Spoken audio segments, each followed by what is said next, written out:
વૃદ્ધને હની ટ્રેપમાં ફસાવી 1,15,000 પડાવ્યા. વરાછા પોલીસે કરી એક મહિલા સહિત 3 લોકોની ધરપકડ. સુરતમાં એક વૃદ્ધને હની ટ્રેપમાં ફસાવીને તેની પાસેથી સોનાની વીંટી સહિત 1,15,000 રૂપિયાનો મુદ્દામાલ પડાવી લેનાર મહિલા સહિત 3 ઈસમોને વરાછા પોલીસ દ્વારા ઝડપી પાડવામાં આવ્યા છે. આ 3 આરોપીમાં મહિલા મનીષા, નિલેશ ગોસ્વામી અને ગૌતમ નામના ઈસમનો સમાવેશ થાય છે. આરોપીઓને આવી રીતે અન્ય કોઈ વ્યક્તિઓને હની ટ્રેપમાં ફસાવી રૂપિયા પડાવ્યા છે કે કેમ તેની વધુ તપાસ વરાછા પોલીસે હાથ ધરી છે. આવી રીતે વૃદ્ધને હની ટ્રેપમાં શિકાર બનાવવામાં આવ્યા. સુરતના વરાછા પોલીસ સ્ટેશન હદ વિસ્તારમાં બનેલી હની ટ્રેપની ઘટનામાં એક વૃદ્ધ શિકાર બન્યા હતા. વરાછા વિસ્તારમાં 65 વર્ષના વૃદ્ધ 30 ડિસેમ્બરના રોજ પોતાની કાર લઈને જઈ રહ્યા હતા ત્યારે મનીષાએ વૃદ્ધને સ્માઇલ આપી હતી અને ત્યારબાદ વૃદ્ધનો મોબાઈલ નંબર મેળવી લીધો હતો.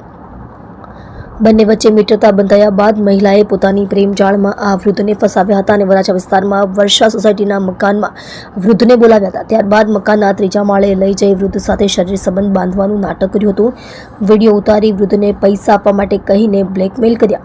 વૃદ્ધ દ્વારા જ્યારે કપડાં ઉતારવામાં આવ્યા ત્યારે તરત જ રૂમમાં 2 ઈસમો આવી પહોંચ્યા અને મોબાઈલમાં વિડીયો ઉતારી લીધો હતો અને વૃદ્ધને પૈસા આપવા માટે કહીને બ્લેકમેલ કર્યા હતા. આ ઉપરાંત વૃદ્ધ સામે પોલીસ સ્ટેશનમાં ફરિયાદ કરવાની પણ ધમકી આપી હતી.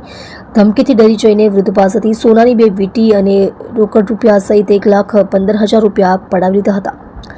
નિલેશ ગોસ્વામી, ગૌતમ અને મનીષા નામની મહિલાની ધરપકડ. આ સમગ્ર ઘટનામાં વૃદ્ધ દ્વારા પોતાના મિત્રને આ બાબતે વાત કરતા મિત્રએ વૃદ્ધને ફરિયાદ કરવા માટે સમજાવ્યા હતા અને વૃદ્ધ દ્વારા વરાછા પોલીસ સ્ટેશનમાં ફરિયાદ આપવામાં આવતા પોલીસ દ્વારા આ ઘટનાને ગંભીરતાથી લઈ ગુનો નોંધી તપાસ હાથ ધરી હતી.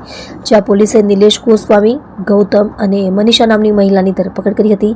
જ્યારે ઘટનામાં અન્ય સામેલ આરોપીઓને વોન્ટેડ જાહેર કરી ધરપકડ કરવા ચક્રો ગતિમાન કર્યા છે.